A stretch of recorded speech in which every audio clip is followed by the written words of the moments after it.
Bismillahirrahmanirrahim. Alhamdulillahirabbil alamin. Allahumma sholli ala sayyidina Muhammad wa ala ali sayyidina Muhammad. Assalamualaikum warahmatullahi wabarakatuh. Halo teman-teman, apa kabar semua?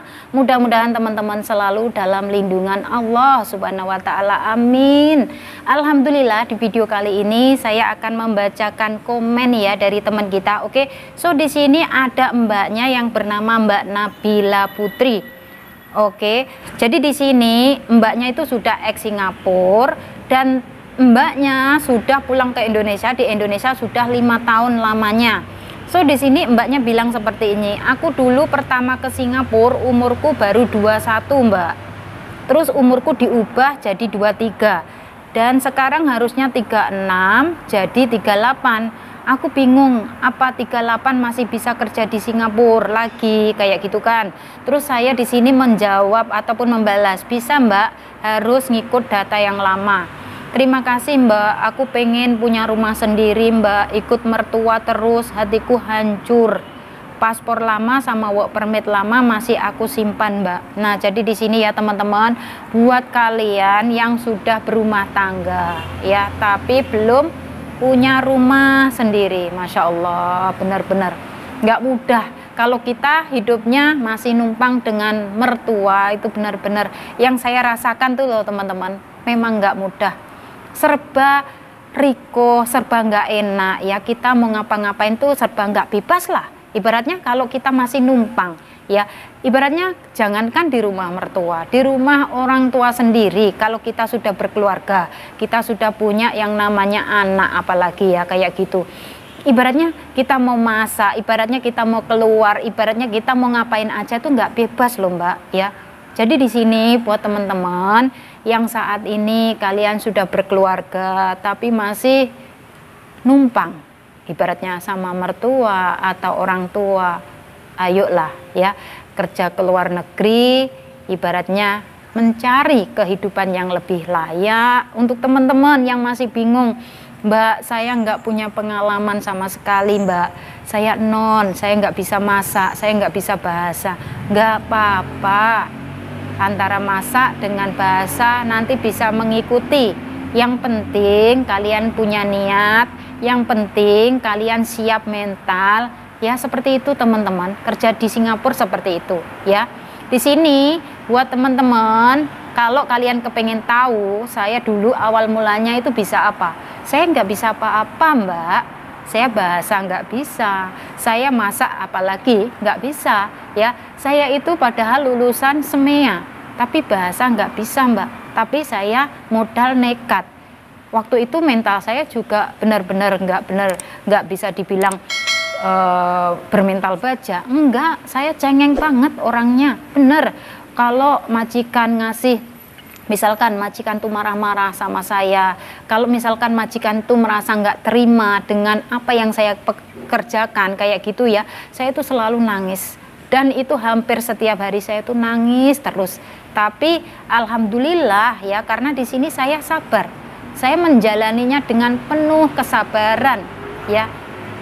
Alhamdulillah akhirnya saya bisa finish kontrak. Alhamdulillah akhirnya saya bisa renew kontrak, tambah lagi di majikan yang sama.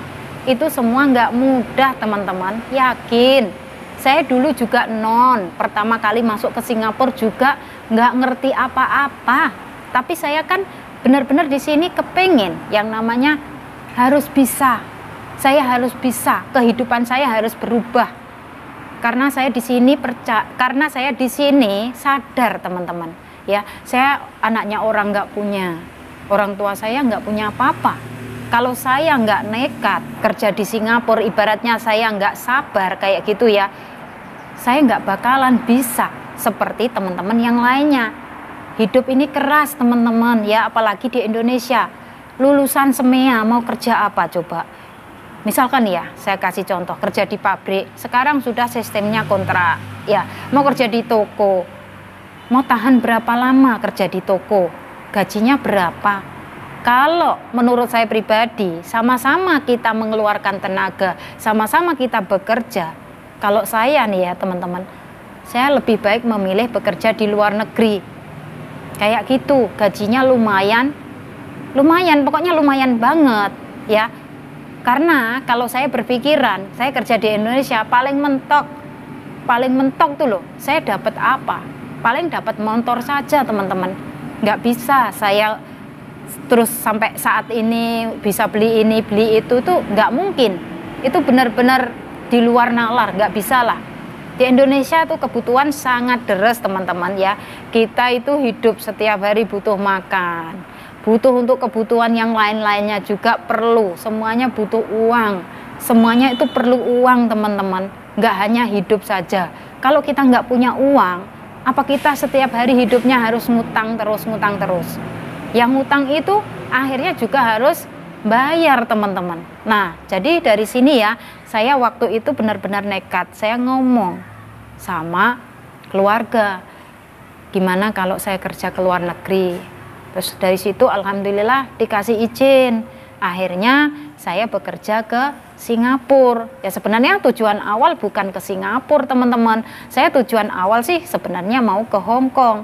Tapi di sini sama pihak PT disarankan untuk masuk ke Singapura terlebih dahulu mencari pengalaman. Nah, saya kan akhirnya menjadi manut ya. Wong orang saya nggak tahu, orang saya ini masih nggak ngerti apa-apa. Ya udahlah manut sama pihak PT. Terus dari situ akhirnya interview majikan, akhirnya terbang yang ngikuti proses yang ada di PT, akhirnya terbang ke Singapura. Setelah sampai di Singapura ya itu tadi yang terjadi ya, benar-benar nggak mudah. Kita dihadapkan dengan mental. Yang pertama dengan majikan. Majikan tuh ada yang ngertiin kita, ada yang majikan itu nggak sabaran, ada majikan itu kepengennya kita itu kerja itu cepet-cepet dan lain sebagainya. Itu semuanya nggak mudah ya. Saya di situ benar-benar setiap hari itu nangis teman-teman. Karena apa ya itu tadi, saya bekerja begini salah, kerja begini salah, selalu salah terus di mata sang majikan. Tapi alhamdulillah ya, saya bersyukur banget karena apa? Ya itu tadi, berkat kesabaran saya, berkat support dari keluarga juga, ya itu sudah pasti. Jadi di sini tuh memang keluarga selalu ngasih masukan. Kalau kamu pulang ke Indonesia, kamu mau ngapain? Kamu mau kerja apa?